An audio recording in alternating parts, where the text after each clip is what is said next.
Paychek podshoyi, paychek sohasiga rivoyatli shaxs bu yerda Buffettning bir qatimliq kuchli tomoq yeyishi mancha millionga paymay qilib setildi deb anglagan bo'lganlar.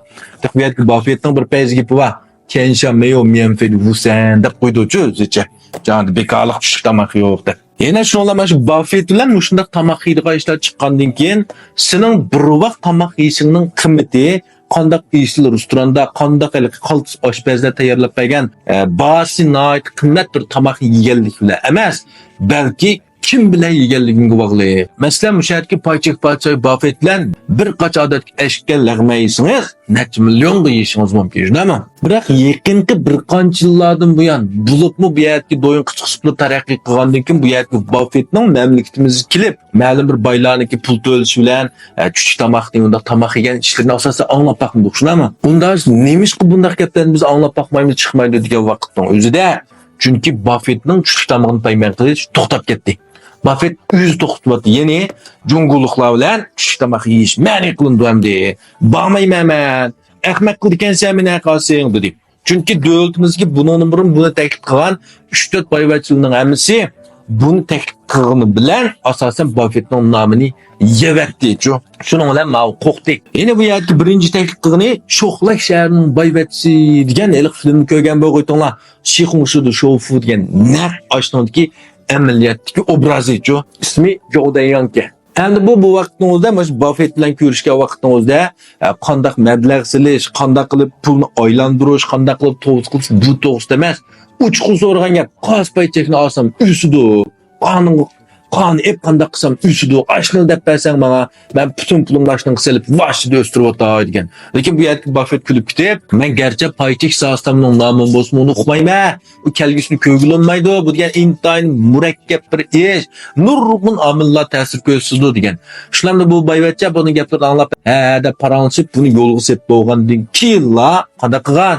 Derhal bu yerda o'zi ma'lum bir ikki paychekning ismini chiqarib, paychek podshoy Buffett mashni üstüdü dedi deb pitillay taqib atgan har qaysi tarafga bostirdi. Shuningdan bu dastlablar bu yerda Buffettning qimmat bahoda taklif qilganligi olburun yeyilib ketganda uning keyindan buni taklif qilgan chuqur bu pulni tirildirish kerak deb hammadan o'ylaydi. Bekadimda bu Buffett pul vermaydiganligini. Shular hammasi o'ylab ma gap chiqqandan keyin bu shu degan Buffett menga tavsiya qilgan paychekni butun oladigan gap. Shuningdan ma boyvachcha asli to'van nuqtadan tayyor qo'ygan buni-chu hamma haq bozorga kirdi, vashida o'ldi. Shuningdan 130 million foydasi chiqqan vaqtida septli bozordan qirqqa chiqadigan gap. Ya'ni shuningdan Buffett bu ishni anglagandan keyin qattiq ochiq kelgan. Ko'ngli kelgan. Endi nindaydi nurg'un xalqimiz kirib ziyon tatgandan keyin hammasilik boyvachchini tillamaydi, Buffettni tillaydi. Osh demagan bo'lsa, ma'no ko'rsatmagan bo'lsa biz olmay to'xtab. Shuning bilan bu yerda Buffettni kuchli tomoqning birinchi qoidasi mendan har qanday bir aksiya bozori paychek to'g'riliq ma usida deb so'rash ma'ni qilindi. Mushundaq savolni so'rsang, old keynim qarmay uduldi ketmay hech qanday gapingga javob bermay degan. Shuning bilan bu yerda Buffettni ham ikkinchi qatim taklif qilgan boyvachcha qanday qilgan? Sog'lamda buni paychek so'rayolmaydi-da. Shuningdan bu o'zining pay bozoriga kirib bo'lgan shu shirkat to'g'riliq savol so'rgan. Buningki shirkat qanday yo'llanishga mas'ullar, buningki qanday qilsa xulo u bu deb mush to'g'risida nurg'un savollarni so'rgan. Chiqqandan qanday qildi? Chiqqandan bu yerdagi Buffettning bizning shirkatga bo'lgan ko'z qarashini yaxshi bo'ldi, kelgusida chuqur istiqbol parlaq, chuqur manda uylar, dunyodagi 500 kuchli korxona kirishdi, ondaqdi, mandaqdi deb o'zining shirkatiga gonga qilib olgan hamda meni. Paychekni so'rimgan bilan shunlar bunning shirkatining tajribasi shiddatla o'sdimi, o'xshashlab bu yana foyda oldiganini elib qara yana ma'noga japlandi. Shuning bilan bu yerga Buffettda bo'lmay, endi ikkinchi qatimliq modda qo'shgan. Ya'ni birinchidan mendan hech qanday pay bozor to'g'riliq ma uysam deb so'ramaysa, ikkinchidan o'zingning shirkati to'g'riliqmi savol so'ramaysa, mening shirkatim yaxshimikan, avmikan, bunday qilamiz degan gaplarni qat'iy so'rama degan.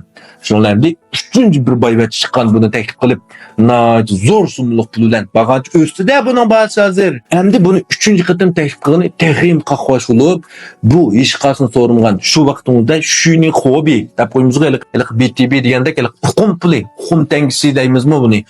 Shuning bir davlatimizdagi bir cho'ng ejosi mush bozorga kirgan. Shuning bilan bu mush to'g'riliq buning kelgusi qanday xulo, sizlarning oyat chiqqani anday xo'p, kimanda xo'p ketib ma'lum qilgan.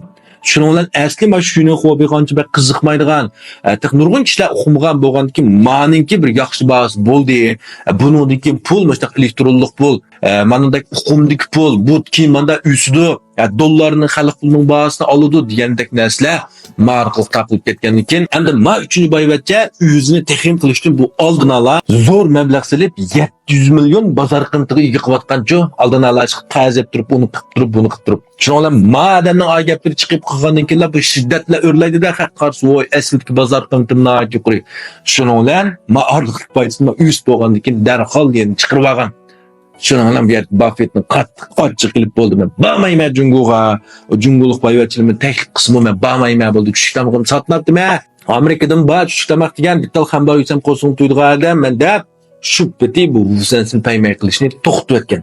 Endi Buffettning gap so'zlari qarsak, buning kitoblarini o'qisak, buningki asli qimmatchog'ini yoshlarga o'zining paychak o'ynash emas, mablag' silish, to'g'ri qilish, shu jarayondagi o'zining turmush tajribalari, xizmat tajribalari, savdo tajribalari, jirohni ko'rish, jingyangandek mandaq narsalarni qilsa, bularning yo'lini chiqib bersam deb o'ylagan.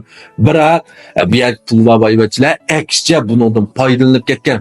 Hozir bizning jamiyatimizdagi bir qism iqim qo'g'ilishib, bir xil vanqonlarni, cho'lponlarni qan ma'lum bir o'xshamdika, masal kichikroq doirada ko'p qoldi. Rost o'xshamdika. Endi bu yerga Buffett tilga olsa, albatta bu yerga paychek sohalari ko'z oldimizga keldi. Endi bu yerga paychek sohasi, pul muomalasi degan haqiqatan eng ko'p pul topqil bo'lgan soha. Lekin xiymat-xatirmi eng ko'p. Navbat siz bugün oynadınız, zor meblağ bilan tevekkül kıldınız, ertesi nim qilsiz, chuqum bino izdaysizchu, eng igiz bayvat bino izdaysız. Ikki xil ehtimollik bor. Navbat siz nahayat ko'p pul topgan bo'lsangiz, osh bino setib olsangiz mumkin. Navbatda bir kechada qaqsadan bo'lsangiz, osh binodan sakrab olsiz. Mana. Shuning uchun bu yerda pul muomalasi deymiz, mayli aksiya bozori deymiz, kirish uchun odatda ikki zo'r narsa kerak. Birinchisi albatta zo'r mablag' kerak. Buning uchun pul bilan pul topadigan ish ekanligini hammamiz bilamiz. İkincisi zor ehli tefekkür kallı gerek. Bunun için şunun için kallimizga zor meblağ selish kerak. Ma'nig'imi jiq jarayon kutadi. Shuning uchun mush to'g'risida bir qism mushunga doir yaxshi kitoblarni men akeldim. Mushun kirmoqchi bo'lganlarga bir foydalanib qolsin, bu ishlarga yaxshi bir nim bo'lib qolsin deb mush kitoblarning hammasini akeldim. Seri qaruvdi basimna azan. Mush pullar qilib pul tepishga, mushundaq yangicha bir narsa qiziqadigan do'stlar, mush kitoblarni bilan chuqur ko'ringlar. Uzanlarga oldi bilan kallanlarga mablag' sep bo'lib, uning keyin ikkinchi qadam o'tsanglarmi kichik mesele. Bulamda naz ko'pchilik rahmat. Qanday boshqa savollaringiz bo'lsa, pinguncha qoldirib qo'ysanglar, davom o'rtoqlashamiz. Rahmat.